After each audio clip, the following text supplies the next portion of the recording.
Bom, a Revolução Chinesa começa com os antecedentes de que antes a China era colonizada pelos franceses e pelos ingleses e algumas outras nações pré-guerra mundial, Primeira Guerra Mundial. E eles tinham um governo monárquico, só que ele não era um governo muito forte e não fazia muita coisa pro povo. Então eles tiveram a Revolução de 1911, em que eles conseguiram liberdade dos países colonos e tiraram o governo monárquico, estabelecendo um governo mais democrático, republicano. Porém, começou a ter essa ideia de Partido Comunista, ou de um movimento comunista, né, no caso, no sul, na região do sul da China, por conta principalmente da Revolução Russa de 1917, que foi um sucesso, supostamente. E a partir daí foi criado o PCC, que é o Partido Comunista Chinês. Eles tinham alguns integrantes, muito poucos, mas um deles era o Mao Tse-tung, que é o grande nome aqui na Revolução. E com isso, o PCC começou a procurar a governar o país. Porém, enquanto isso, o Partido Nacionalista, ou os Kuomintang, eles estavam tentando parar esses movimentos e estavam guerreando contra eles entre 1916 e 1927. Mas assim, o PCC fez alguns tratados de relação com o Kuomintang para que eles consigam, para que eles pudessem ser aceitos no território chinês e poder participar em eleições e tudo. Mas como o Kuomintang era o maior partido, eles não ganhavam muita coisa. Enquanto o Kuomintang era governado por Sun Yat-sen, os comunistas estavam na China e não estavam em guerra com ninguém.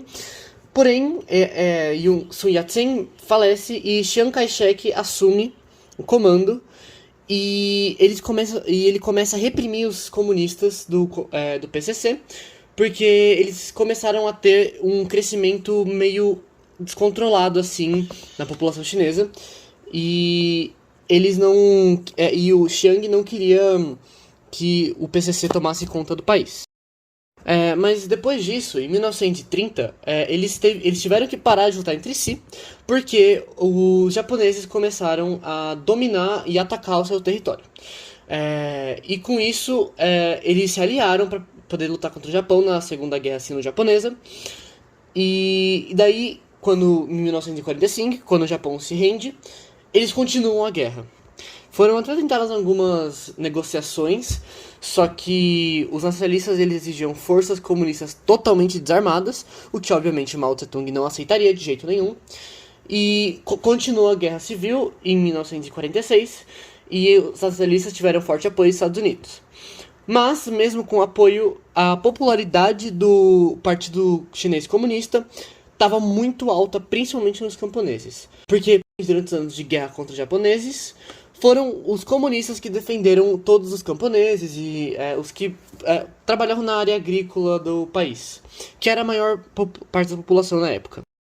A guerra termina em 1949, quando os comunistas conseguem entrar em Pequim, depois de terem cercado os nacionalistas nas grandes cidades, porque todo o interior da China tinha sido governado pelo Partido Comunista, por darem grande apoio a eles, e forçou o Chiang Kai-shek a abandonar o país e foi para a ilha de Formosa, que hoje em dia é chamada de Taiwan, que também está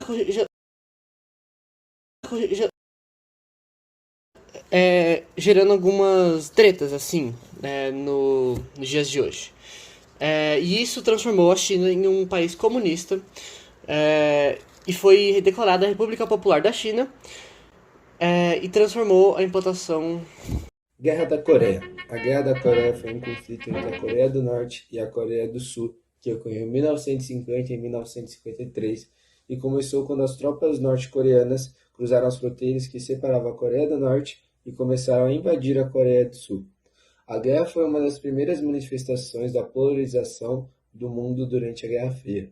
A Guerra da Coreia durou muitos anos, matando mais de 2,5 milhões de pessoas, com a participação de tropas coreanas e sul-coreanas, tropas chinesas e norte-americanas e a participação moderada de soldados soviéticos. O fim da guerra mal mudou a fronteira, mantendo a Coreia do Norte dividida e rivalizada por algum tempo. Vale notar que, apesar de acirrada competição, também houve sinais recentes de reconciliação entre os dois governos. O primeiro tópico que eu vou colocar são os antecedentes, que é o que aconteceu antes da guerra. Antes da guerra, a gente pode ver que foi resultado direto da divisão que existia na península, que foi imposta pelos Estados Unidos e pela União Soviética no final da Segunda Guerra Mundial. E a Península Coreana tem sido dividida em interferência estrangeira desde o início do século XX, especialmente do Japão, que anexou a Península Coreana ao seu território em 1910. Aí o que aconteceu? Os japoneses ocuparam terras produtivas até então ocupadas pelos coreanos e forçaram os coreanos a se engajarem em trabalhos forçados. Tipo, muitos foram enviados pelo Japão exatamente para esse fim, para acabar com isso. Mas por conta da violência da ocupação japonesa, os coreanos eles se aliaram ao esforço da guerra dos Estados Unidos contra o Japão durante a Segunda Guerra Mundial. E o grande sonho dos coreanos, ao expulsar os agressores japoneses, era garantir a independência da Coreia, mas o que os coreanos não esperavam era que as suas potências em conflito tivessem outros interesses na península. Então, eles começaram a fazer isso, mas acabou tendo um conflito no meio que eles estavam esperando. E agora a gente vai para o que causou as guerras, quais foram as causas. Então, as causas foram que durante a Segunda Guerra Mundial a Coreia foi invadida e governada pelo Japão. Mesmo antes do fim da guerra, a latitude 38 graus norte havia sido estabelecida como o limite geográfico das operações militares soviéticas e norte-americanas. Assim, após a derrota do Japão, a Coreia foi dividida em América do Norte e União Soviética em 1945. Assim, as fronteiras estabelecidas transformaram-se em verdadeiras divisões, com o surgimento de dois estados coreanos sob as respectivas ocupações das grandes potências. A República Popular Democrática da Coreia do Norte sob a ocupação soviética e a República da Coreia do Sul sob o domínio americano. Guerra entre as Coreias. A divisão da Coreia estabeleceu que as potências estrangeiras ocupariam militarmente a região durante um período e contribuiriam para a formação de governos alinhados à sua esfera de influência. Então, uma parte era influenciada pelos soviéticos, outras partes pelos americanos. Com isso, foram estabelecidos Kim Il-sung e Seung-hee, eu não sei falar, então vocês releva aí, como governantes da Coreia do Norte e Coreia do Sul. Respectivamente, na Coreia do Norte, Kim Il-sung manteve extenso contato com os soviéticos, o que lhe garantiu apoio econômico e militar. A ocupação militar da Coreia do Norte pelos soviéticos foi encerrada em 1948 e a da Coreia do Sul em 1949. A intenção de invadir a Coreia do Sul foi manifestada pelo governante coreano Kim Il-sung, que queria unificar as penínsulas sob o seu controle. Stalin convenceu-se a apoiar os norte-coreanos, pois temia que os chineses ganhariam influência na região caso os soviéticos se recusassem a cooperar. Os soviéticos também se convenceram porque os norte-coreanos afirmaram que a invasão à Coreia do Sul seria realizada de maneira rápida e eficiente e não permitiria uma reação dos Estados Unidos. Uma vez garantindo o auxílio soviético, os norte-coreanos iniciaram os preparativos para a invasão da Coreia do Sul. E a invasão aconteceu de fato a partir do dia 25 de junho de 1950, quando as tropas norte-coreanas ultrapassaram fronteiras estabelecidas pelo paralelo 38. Uma vez iniciada a invasão da Coreia do Sul pelas tropas norte-coreanas, a reação internacional foi quase imediata. Aí, agora a gente vai para algumas fases da guerra. Começamos com a invasão da Coreia. A guerra pode ser dividida em 3 fases. A primeira fase ocorreu em junho e setembro de 1950, quando o exército norte-coreano se beneficiou de seu maior poder militar e conquistou quase toda a península, isolando o exército sul-coreano nos arredores de Busan. A segunda fase foi caracterizada pelo domínio das tropas sul-coreanas e a entrada das tropas americanas no conflito em grande número. Essa fase, que durou setembro a outubro de 1950, começou com a importante operação americana para defender a periferia de Busan. As tropas dos Estados Unidos também foram importantes na retomada do território dos coreanos, especialmente depois que as tropas desembarcaram em Incheon. O avanço das tropas norte-americanas e sul-coreanas em solo norte-coreano provocou uma reação da China, que teme as forças norte-americanas invadam o seu território. E a entrada da China na Guerra da Coreia deu início à terceira fase do conflito. E essa fase, que durou até 1953 foi caracterizada por um equilíbrio de poder. A fronteira passou por algumas mudanças e uma zona desmilitarizada foi estabelecida na fronteira entre os dois países. As relações entre as duas Coreias permaneceram tensas até hoje, mas observamos internacionais estamos otimistas sobre as possibilidades de uma futura reconciliação intercoreana. Resultado da guerra. No entanto, o fim da guerra não significa o fim das tensões entre as Coreias do Norte e o bloco capitalista. Ao longo do século XX, os norte-coreanos exploraram as diferenças entre a União Soviética e a China para construir um projeto de maior autonomia política. Com o colapso do bloco socialista, a Coreia do Norte enfrenta sérias dificuldades econômicas.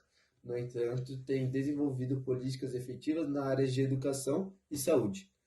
Nas últimas décadas, a Coreia do Norte desenvolveu um programa de tecnologia nuclear para fins militares. Essa atitude preocupa os países capitalistas e as instituições internacionais que insistem em obter mais informações sobre os objetivos das operações da Coreia do Norte.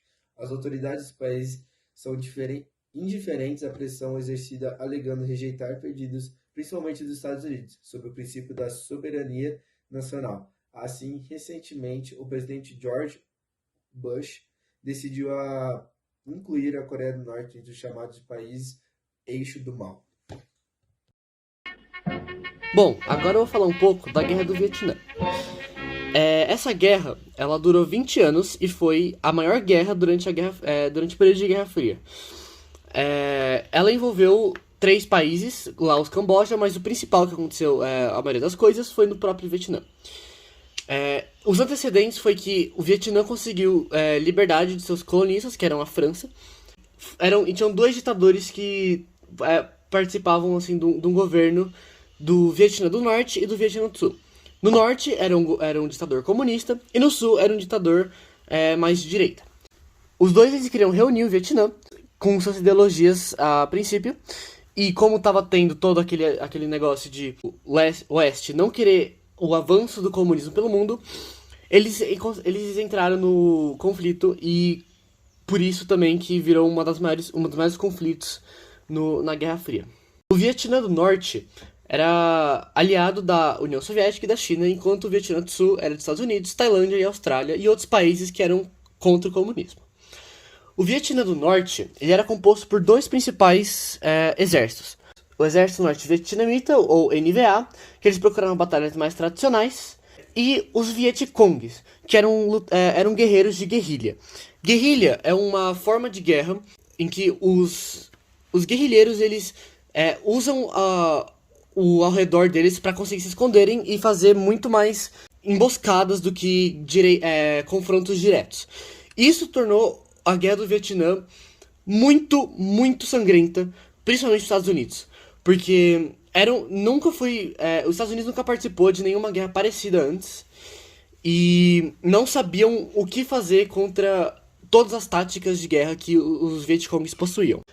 Os americanos não sabiam onde que eles poderiam estar e nem quem seria o inimigo. E confundiu ainda mais as tropas americanas. Bom, o Sul, de qualquer forma, por causa da ajuda que eles tiveram bélica dos Estados Unidos, eles tinham muito mais força. E eles usavam a tática do Search and Destroy, que basicamente era de procura a alvos e destruía qualquer base militar que eles viam. Eles faziam bombardeios no Vietnã do Norte, mas, de novo, por conta das táticas de guerrilha que os Vietcongs possuíam, eles conseguiram escapar disso com até que facilidade. Por causa disso, os Estados Unidos começou a usar bombas incendiárias, que nem o Napalm.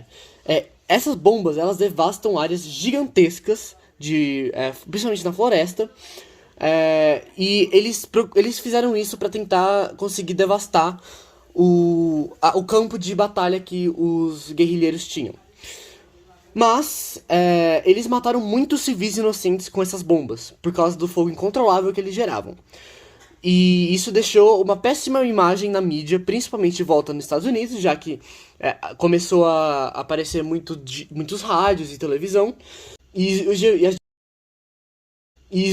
a divulgação deixou uma imagem muito ruim dos Estados Unidos no Vietnã. Isso fez com que o povo dos Estados Unidos quisesse um fim para a guerra.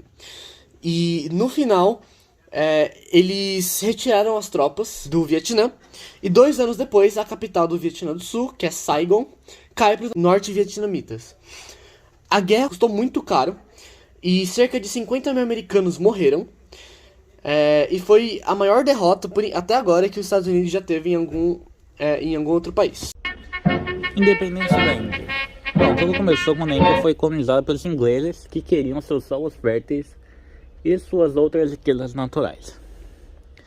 Para dar um contexto melhor, os ingleses primeiramente chegaram na Índia em 1600 para começar a comercializar com os indianos. Já em 1775, os franceses tentaram dominar as terras, porém foram impedidos pelos britânicos. Então os ingleses pensaram, por que não colonizar a Índia, né? Então em 1877, algumas décadas depois, a Rainha Vitória foi proclamada como Rainha da Índia. E assim a Índia foi colonizada pelos ingleses. Diversidade religiosa da Índia. Bom, na Índia eles tinham várias religiões que conviviam, não com harmonia, mas que conviviam juntas, né? Como as jansenitas, budista, sikista, hinduísta e muçulmana. Porém, duas eram mais principais no conceito da Índia, né? Que seriam os muçulmanos, que eram considerados a elite durante o Império denominado Mongol. Os muçulmanos viam os colonizadores como ameaça à religião e a seus sistemas como de educação. Já os hindus aceitaram a cultura e os sistemas britânicos sendo dominados pelos ingleses, tendo a participação como simples funcionários de administração durante o período colonial. As 3 campanhas: a greve geral de diversos setores como a limpeza e transporte, que ocorreu em 1912, a resistência pacífica, que consistia em atrasar a dominação inglesa com a falta de cooperação, como por exemplo não votar em seus líderes ingleses, que ocorreu em 1920 e 1922. E a última campanha foi a desobediência civil, que consiste na quebra das leis, sendo como a mais famosa a Marcha do Sal, onde o líder Gandhi e seus seguidores recolhem sal de uma saína e o vendem, coisa que era proibida aos indianos, né? E Gandhi acaba sendo preso, de novo, em 1930 e 1934. Agora temos outro líder, o Nehru. Bom, o Nehru era um líder que tinha o mesmo objetivo que o Gandhi, que seria a independência da Índia. Porém, além disso, ele queria mais coisas, como a industrialização do país e ter a Índia como uma nação unificada, onde os muçulmanos e os hindus poderiam conviver em paz. Bom, depois que o povo da Índia começou a ir contra os ingleses, durante a Segunda Guerra Mundial, depois das campanhas, os conflitos entre os ingleses e o povo indiano chegam a certos limites, né? Então, o governo britânico finalmente percebeu, depois dessas campanhas, que a Índia independente não era só uma ideia que os povos estavam tentando transformar em realidade, mas sim que era somente questão de tempo até que a Índia fosse independente. Então, os ingleses tentaram estabelecer uma negociação para a independência. O nobre inglês, denominado Lord Louis M, vira vice-rei da Índia para administrar o processo de independência, logo que os ingleses não conseguiriam dominar todo o povo da Índia para impedir a independência, né? Então se formam 2 correntes de pensamento. A primeira é liderada por Gandhi e seus seguidores, que lutavam por uma Índia unitária, e a segunda, que é liderada pelos muçulmanos e seu líder Muhammad Ali Jinnah, que lutava por um estado independente denominado Paquistão. Os principados que seriam independentes teriam que escolher o destino de qual país eles gostariam de apoiar e pertencer, né? A segunda proposta acabou vencendo por causa do apoio britânico, que teve como consequência o caos do país. Logo que milhões de muçulmanos teriam que deixar suas terras em direções ao futuro país, que seria o Paquistão. E os hindus fizeram a mesma, né? Então eles acabaram se encontrando no mesmo caminho e deu umas treta aí. Para finalmente oficializar a independência, os britânicos assinaram a data da independência para dia 15 de agosto. Porém, foi proclamado na noite do dia 14 para amanhã do dia 15 de agosto, porque era uma notícia muito grande, né? Então eles fizeram na hora mesmo. No final, o Gandhi acabou sendo assassinado por um hindu radical que não concordava com a sua ideologia, e Nehru foi elegido como primeiro-ministro, sendo o político que mais permaneceu no cargo.